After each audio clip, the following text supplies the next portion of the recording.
우리는 마치 온 지구가 내 손바닥에 있는 것 같은 그런 시대를 살아가고 있습니다. 오늘도 지구 반대편에서 무슨 일이 일어나는지를 제깍제깍 뛰어봤자 부처님 손바닥이라 그랬는데 이제는 그저 내 손바닥 안에 내가 모든 것을 아는 듯한 그 착각을 우리가 하고 있습니다. 그래서 마치 내가 모든 것을 알고 있다고 생각하는 이 생각이 사실은 우리를 많이 속게 만듭니다. 물어야 할 질문을 묻지 않고 그냥 살아갑니다.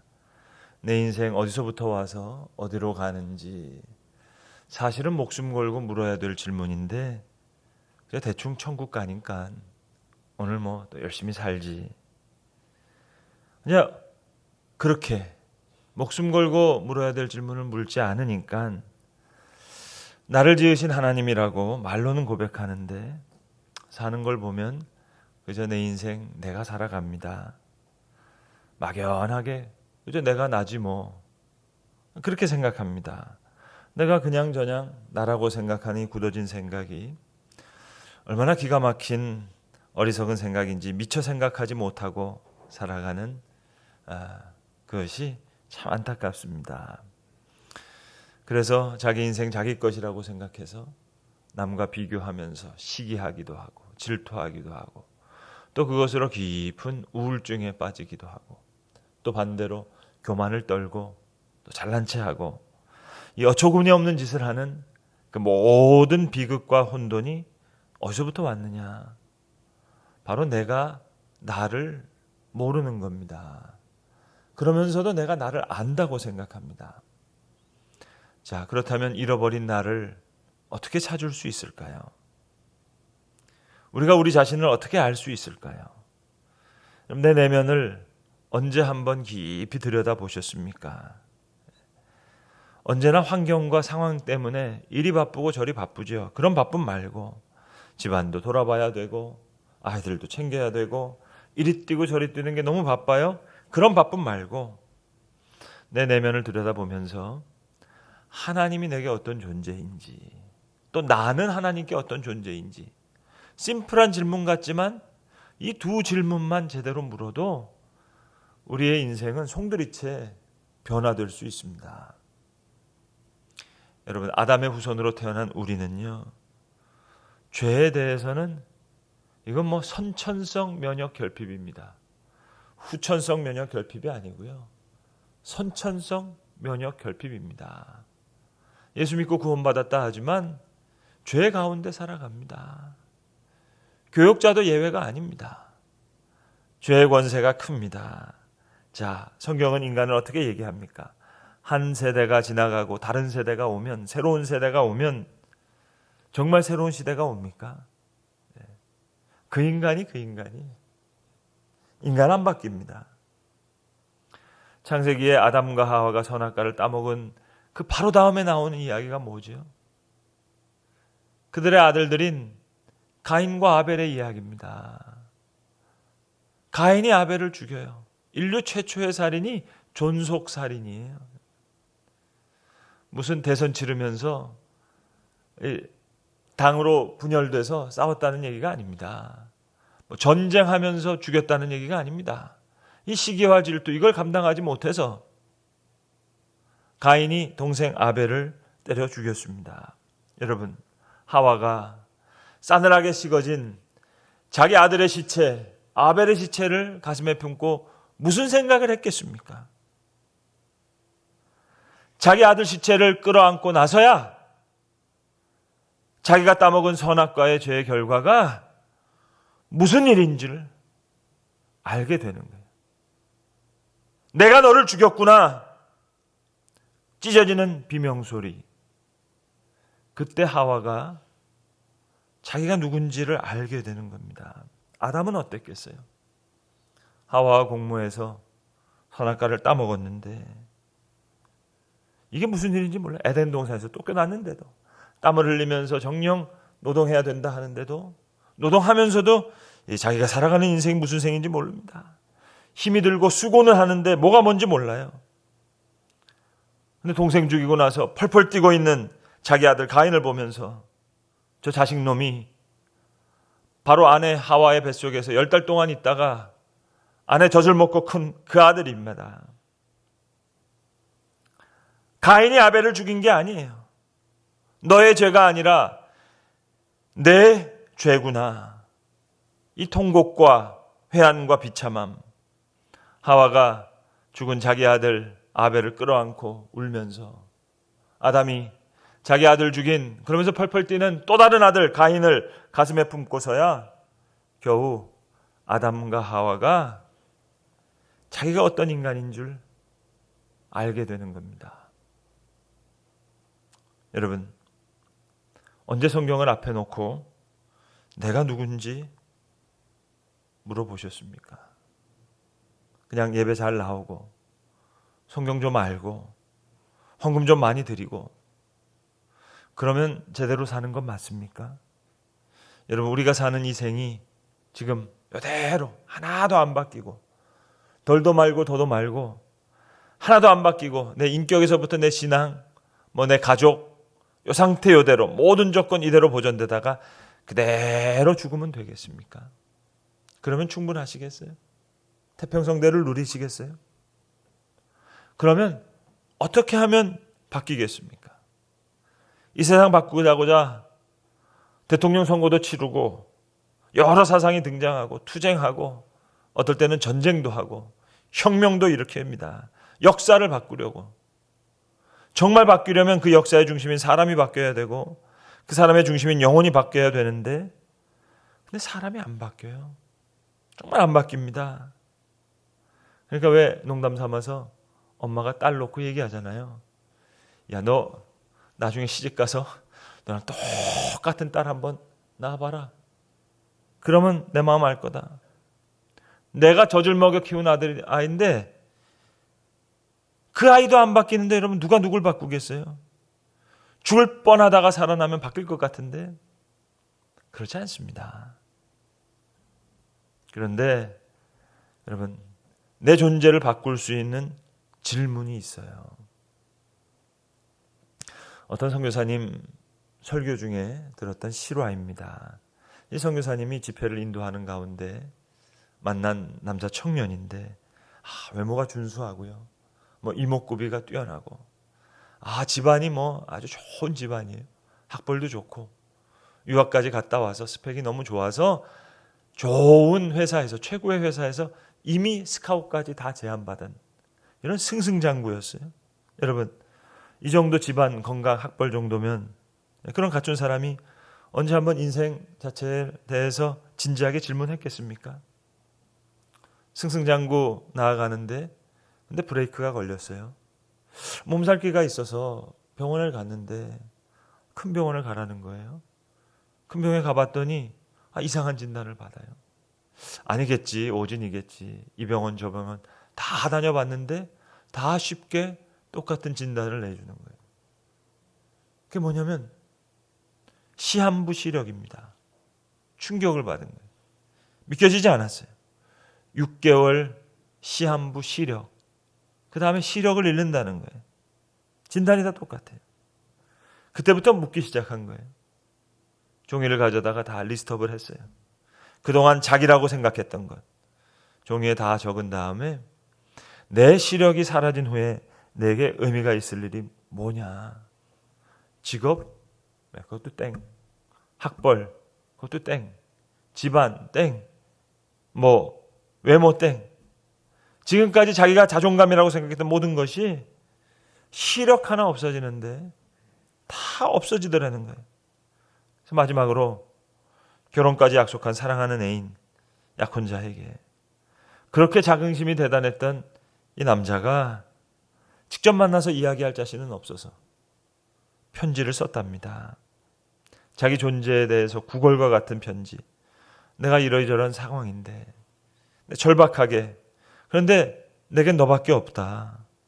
내가 시력을 잃은 후에도 지금과 같이 너에게 나는 그런 존재일 수가 있겠는가. 편지를 보냈대요. 여러분, 만약 여러분이 이 스토리에 그 자매의 부모님이라면 아니면 그 자매라면 여러분 어떻게 하시겠어요? 얼마나 자랑스러웠던 사윗감이에요. 근데 딸에게 뭐라고 얘기하겠어요? 사랑은 순수한 거야. 사랑은 영원한 거니까 현실이 어렵더라도 사랑을 선택해라. 사랑을 선택하시겠어요? 아니면 포기하라고 하시겠어요? 선택입니까? 포기입니까? 기도 좀 많이 해봐요. 그건 말고요. 기도한 다음에 나중에 어떻게 결정하시겠어요? 선택입니까? 포기입니까? 제가 주변에 몇 분한테 물어봤어요. 진지하게. 포기시켜야죠. 솔직한 대답이실 거예요. 청년 자매들한테도 물어봤어요. 사랑을 선택하겠어요? 포기하겠어요? 진지하게 고민하면서 나오는 대답은 포기예요. 지어낸 이야기가 아닙니다. 실화입니다. 여러분, 세상 그래요. 죽고 못 살겠다 하는 그 사랑도 현실은 냉혹해요. 아니나 다를까 몇 달이 지나서 초조하게 기다리는데 손으로 쓴 편지가 아니라 인쇄된 편지가 왔어요. 청첩장이었어요. 신부 이름 똑같은데 신랑 이름이 달라요. 그러니까 그 약혼녀의 부모가 역할을 한 거예요. 정리해라. 그런 말이죠. 여러분, 승승장구하는 이 사람, 내 인생 내 것인 줄 알았는데 내 것이 아무것도 없어요. 인생 진지하게 고민할 필요도 없고 한 번도 질문할 필요가 없었던 이 남자가 모든 행운이 다 내 것인 줄 알았는데 시력 하나 사라지니까 다 없어지더라는 거예요. 난 누구지? 처음으로 질문하는 거예요. 철학적인 질문 말고, 인문학적인 질문 말고, 난 누구죠? 잘생긴 나? 그것도 내가 아니에요. 내가 가지고 있는 그 소유? 그것도 내가 아니에요. 크리스마스 트리가 아무리 화려하게 보여도 금실, 은실 다 빼고 장식구 다 빼면 이제 화장 잔뜩 하고 있는 나무 같았는데 나중에 보면 화려한 줄 착각한 거예요. 바짝 말랐어요. 여러분, 지하철만 타도 우리는 아무 생각 없이 타지 않고 어디로 가는지를 알고 타야 되는데 소중한 인생, 어디서 와서 어디로 가는지 이걸 진지하게 묻지 않는다면 이런 바보가 어디 있죠? 죽음보다 더 확실한 것은 심판이잖아요. 말이 어려운 심판이 아니라 하나님이 나를 창조하셨다면 내가 창조하신 그분 앞에 서게 될 거 아니겠어요? 이건 받아놓은 밥상입니다.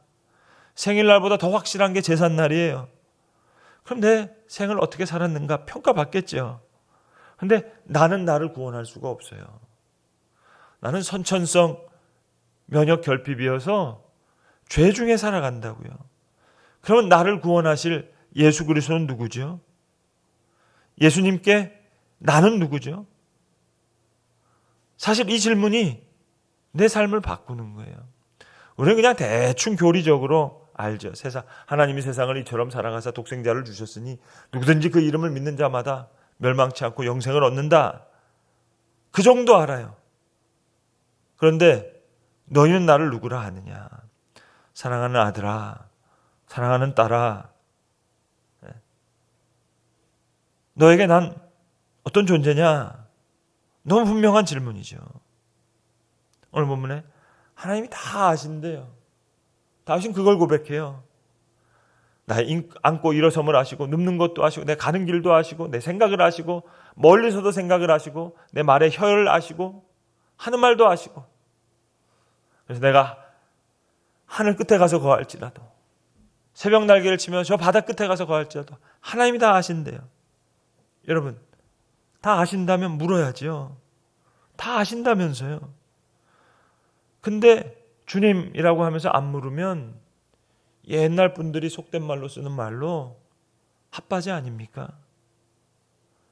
나 이런 비전이 있는데, 나 이런 꿈이 있는데 왜 하나님 안 도와주십니까? 그런 거 말고요. 세상 사람들이 말하는 무슨 정성 기울이는 그런 곳에 가서 빌듯이 생각나면 빌고 도움 필요하면 도움 청하고 그런 거 말고요.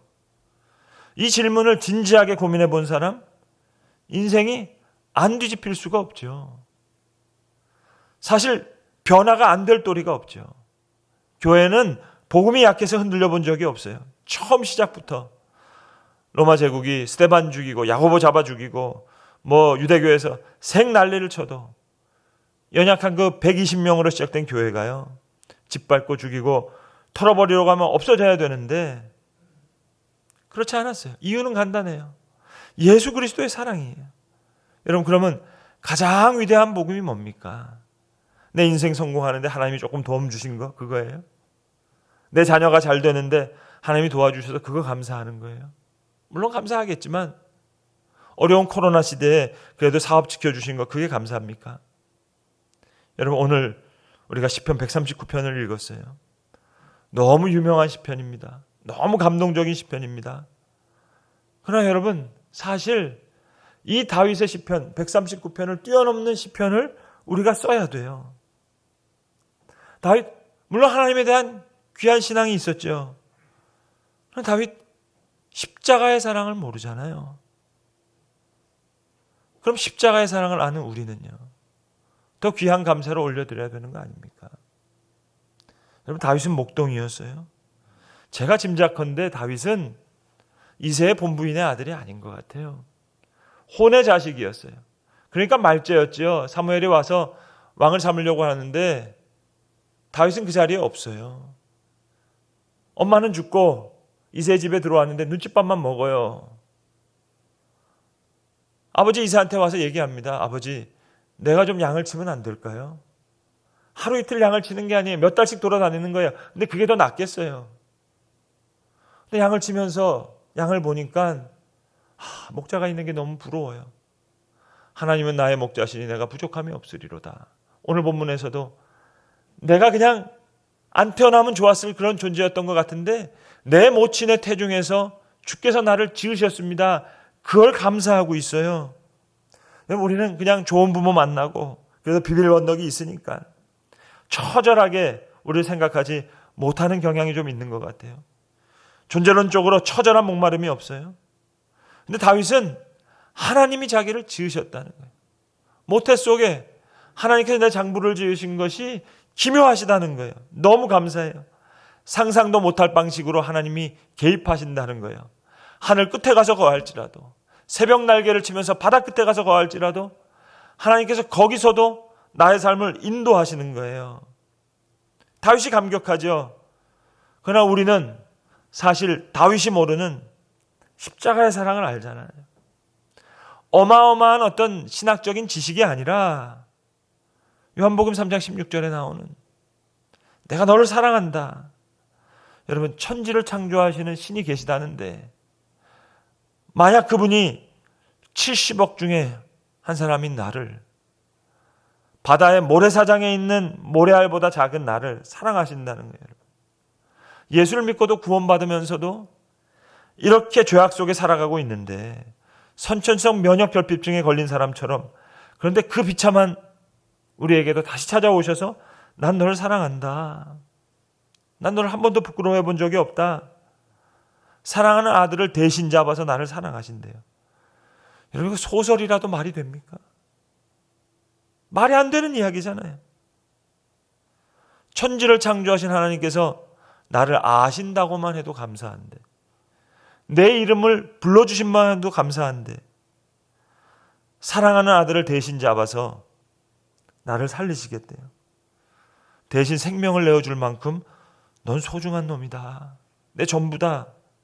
여러분, 이 말이 내 영혼에 믿어지는 순간 헷가닥 하는 거죠. 미쳐버리는 거죠. 이걸 알면 뭐가 되겠어요, 여러분? 대통령 되고 싶으세요? 유엔 사무총장? 그건 예수님 몰라도 할 수 있는 거잖아요. 이 소식이 사실이라면, 만일 예수 그리스도가 정녕 하나님이시고 나를 위해 죽으신 것이 사실이라면 우리가 그를 위해서 드리는 어떤 희생도 크다고 할 수 없죠. 이 감격 때문에 전도사님들이 다 신학교 가고 선교사님들이 선교지에 가는 거 아니겠습니까? 십자가는 질문이면서 대답이에요. 주님, 그러면 나는 주님께 어떤 의미죠? 주님이 조용히 못 박힌 손자국을 내보내시면서 넌 순위를 매길 수 없는 그런 존재야. 내 전부를 죽어도, 내 생명을 죽어도 바꾸지 않을 만큼 넌 나의 전부다. 여러분, 이 질문 때문에 우리의 인생이 바뀌었다면, 그럼 반대로 우리의 인생이 다시 바뀔 수 있는 남아있는 마지막 질문, 그 질문할 기회를 우리 주님께 드려야죠.